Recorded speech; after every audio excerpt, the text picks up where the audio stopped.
کی تقریر سے محبت کرنے والا ہو، نہ صرف دعوے کی حد تک بلکہ اپنی زندگی میں اسے رچا بسا رکھنے والا ہو، وہ شخص اہل سنت ہے۔ اگر ان میں سے بھی جو سنی کہلاتے ہیں ان میں سے بھی یہی مزاج اور یہی طبیعت اور یہی جذبہ اپنا لیں تو وہ بھی اصلی اہل سنت ہے۔ اہل سنت، اہل حدیث، اہل العصر، اہل سلفی، یہ سب ایک ہی جماعت کے متعدد نام ہیں۔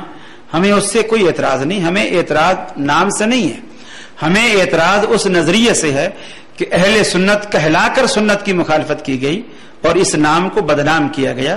اس لیے میں نے یہ لفظ استعمال کیا کہ جب اہل سنت کا لفظ استعمال کرتے ہیں، میں آپ کو چھوٹی سی مثال دوں۔ مثال کے طور پر بعض آپ کے بورڈ لگا ہوا ہو کہ باٹا شوز،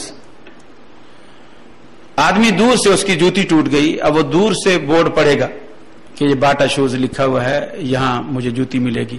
یا مسجد میں نماز پڑھنے گیا تھا، کسی نے اس کی جوتی اٹھا لی، اب ننگے پاؤں گھر نہیں جا سکتا، قریب میں باٹا شوز کا اس نے بورڈ پڑھا، آ رہا ہے۔ اندر جب آیا تو اندر تو جوتی کہیں بھی نہیں، ادھر ٹنڈے، بیگن، کدو، آلو، مٹر، بھنڈیاں، یہ چیزیں رکھی ہوئی۔ آپ کہیں گے یار میں اتنی سفر کر کے آیا ہوں، گاڑی میں نے کہاں روکی، راستہ نہیں تھا گاڑی آنے کا، میں وہاں سے دھوپ میں پیدل آیا ہوں، صرف بورڈ پر کر آیا ہوں، اور اندر تو کہیں جوتا نہیں ہے، اندر تو آلو، ٹنڈے، بیگن، تو سبزی کی دکان۔ تو آپ کہیں گے یار تو نے دھوکہ کیا ہوا ہے، تو دھوکے باز ہے۔ یہی کام اگر مولوی کریں جو سبزی والے نے کیا ہوا ہے تو کیا وہ دھوکے باز نہیں ہے؟ اہل سنت کا بورڈ پڑھنے کے بعد آپ کے دل میں ایک آرزو ہوتی ہے کہ میں کچھ جا کر کے سنت پاؤں، سنت سیکھوں، سنتیں سیکھوں، سنتیں لوں۔ آپ یہ جا کر داتے ہیں، جب اندر دیکھتے ہیں دائیں سے بائیں، آگے سے پیچھے پوری کی پوری دکان بدعتوں سے بھری ہوئی ہو تو آپ اسے کیا کہیں گے؟ تو میں نے یہ طنز اس لیے کیا ہے کہ اہل سنت کہہ کر اس نام کی لاج نہ رکھنا اور اس نام کی تقدس کو پامال کرنا یہ معیوب ہے۔ جزاکم اللہ خیر، احسن الجزاء۔ فضیلت شیخ، ہمارے شہر جدہ سے کچھ لوگ عالم اسلام کے لیے ایک تحریک چلا رہے ہیں، اسلام کے نشر و اشاعت کا پروجیکٹ ٹی وی پر یا ٹی وی چینل کا انعقاد کرنے کا مشروع شروع کر رہے ہیں۔ آپ اس سلسلے میں کیا فرماتے ہیں؟ کیا ہمیں ان کے ساتھ تعاون کرنا چاہیے؟ بالکل میری ناقص عقل کے مطابق تعاون کرنا چاہیے، اس لیے کہ شیطان اس قدر زور پکڑ رہا ہے اور میڈیا کے حوالے سے یہ باتیں اس قدر آسانی سے بڑی تیزی کے ساتھ تھوڑے وقت میں زیادہ علاقوں تک وہ بات پہنچ رہی ہے، اور حق والے اگر یہ سوچ کر بیٹھے رہیں گے کہ یہ شیطان کا راستہ۔ میں آپ کو چھوٹی سی ایک حدیث سناؤں۔ رسول اللہ صلی اللہ علیہ وسلم نے حضرت عمر رضی اللہ تعالیٰ عنہ کے بارے میں ایک بات کہی تھی کہ عمر ایک ایسا شخص ہے جس راستے پر چلتا ہے شیطان وہ راستہ چھوڑ دیتا ہے، جس راستے پر چلتا ہے شیطان وہ راستہ چھوڑ دیتا ہے۔ اس کے معنی یہ ہے کہ شیطان اسی راستے پر آ رہا تھا جس راستے پر عمر جا رہے تھے۔ اس سے یہ بات نکلتی ہے کہ نہیں نکلتی کہ جس راستے پر عمر جا رہے تھے شیطان اسی راستے پر آ رہا تھا، لیکن جیسے عمر کو آتا ہوا دیکھا شیطان نے راستہ بدل لیا۔ اس کے معنی یہ ہے وہ راستہ نہیں چھوڑو، آؤ اس راستے پر، لیکن اس شیطان کے پیچھے نہ آؤ، اس کے مد مقابل آؤ۔ راستہ نہیں چھوڑو، راستہ وہی اختیار کرو، لیکن شیطان کے پیچھے نہیں آؤ بلکہ اس کے اگینسٹ چلو، اس کے مد مقابل آؤ، اس کے سامنے آؤ اور اپنا روب، اپنا دبدبا اسے دکھاؤ، اور جب تم اپنا روب دکھاؤ گے جاء الحق وزهق الباطل ان الباطل کان زہوقا، وہ شیطان بھاگے گا۔ یہ نہیں کہا کہ شیطان کے راستے کو دیکھ کر عمر راہ بدل لیتا ہے، یہ نہیں کہا۔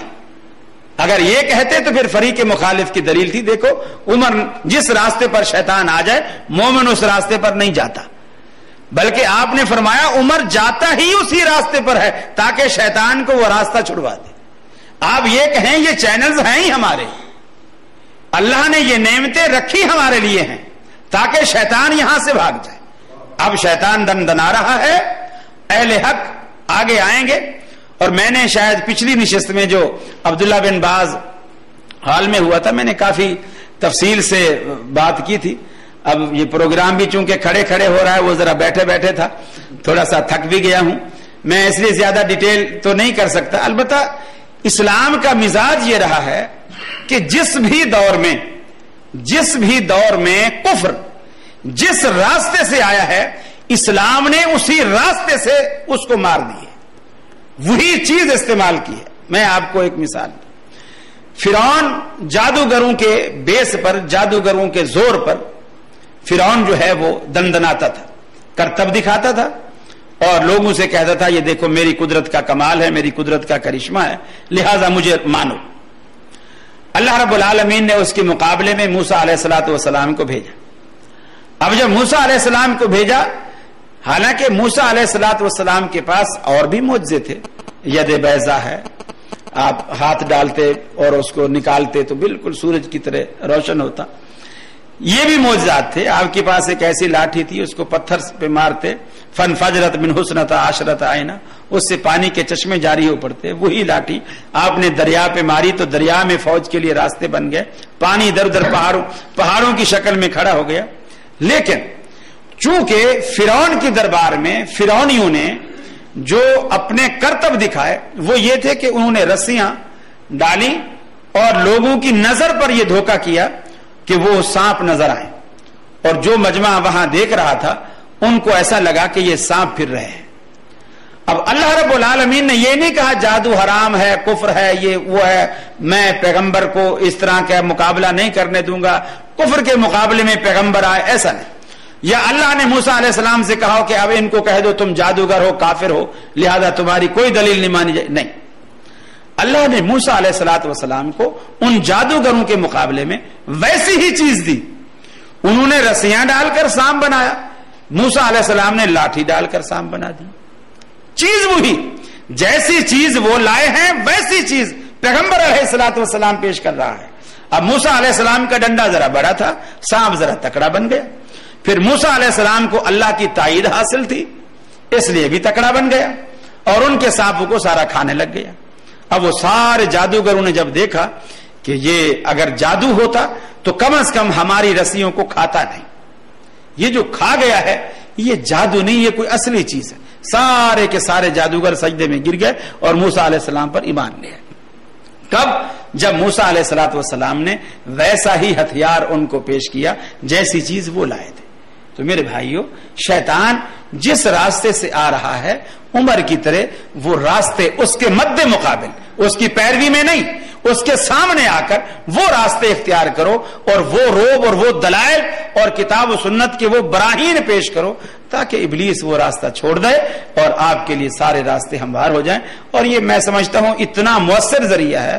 اب آپ دیکھیں یہ جو لڑکے نظر آتے ہیں بالکل وہ چٹیا عورتوں کی طرح بنائے ہوئے, اس میں پونی بھی لگائے ہوئے, ربڑ بھی باندھا ہوا ہے اور گچھا سا پیچھے جیسے وہ مرغ کی دم ہوتی ہے ایسے وہ پیچھے سے لٹکایا ہوا ہوتا. اب اگر خطیب ایک ممبر پر کھڑا ہو کر ان کو خطبے میں 10 دن بھی کہتا رہے نا, میاں یہ حرام ہے اور یہ عورتوں کی مشابہت ہے, اللہ کے رسول نے مردوں کو لعنت کی ہے جو عورتوں کی مشابہت کرے, ان عورتوں کو لعنت کی ہے جو مردوں کی مشابہت کریں. لوگ کہتے ہیں مولویوں کی عادت ہے, مولویوں کی عادت ہے, ایسے کہتے رہتے ہیں. اب یہ جو چٹیا بنائی ہوئی ہے یہ کہاں سے سیکھے؟ یہ ان چینلوں سے سیکھے. جو دیکھتے ہیں یہ اتنا مؤثر ہے, وہ یہ نہیں دیکھتے میں عربی ہوں, میں عجمی ہوں, میں یمنی ہوں, میں مصری ہوں, یہ انگریز کا کلچر ہے. نہیں, چونکہ ٹی وی میں آیا ہے, چونکہ ٹی وی میں آ رہا ہے, لہذا یہ کوئی ویرائٹی ہے, یہ کوئی چیز ہے. یعنی لوگوں کے ہاں دلیل یہ بن چکی ہے کہ جو چیز ٹی وی میں آ جائے وہ اتھینٹک ہے. بے شمار باتیں لوگ کرتے ہیں, ارے میاں یہ تو قرآن حدیث میں نہیں ہے, ارے میاں پرسوں ٹی وی پہ میں نے خطاب سنا ہے مولوی صاحب کا, یہ ٹی وی پہ ایسے کوئی ایرے خیرے تھوڑی آ جاتے ہیں, بڑے بڑے وہ علامہ فہامہ ہوتے ہیں, بڑی سندیں ہوتی ہیں ان کے پاس, اور ٹی وی والے چھان بین کر کے ایک تکڑا آدمی لاتے ہیں. تو ایسے اب ایک صاحب کہنے لگے جی حضرت بلال رضی اللہ تعالیٰ عنہ نے ایک دفعہ اذان نہیں دی تھی تو سورج ہی نہیں نکلا تھا. میں نے کہا یار یہ کہاں لکھا؟ قوالی شریف میں ہے, پرسوں میں نے خود ٹی وی پہ سنی ہے. قوالی شریف میں ہے، میں نے خود ٹی وی پر سنی ہے، وہ خود کہہ رہا تھا حضرت بلال نے جو اذان سحر نہ دی، قدرت خدا کی دیکھو نہ مطلق سحر ہوئی۔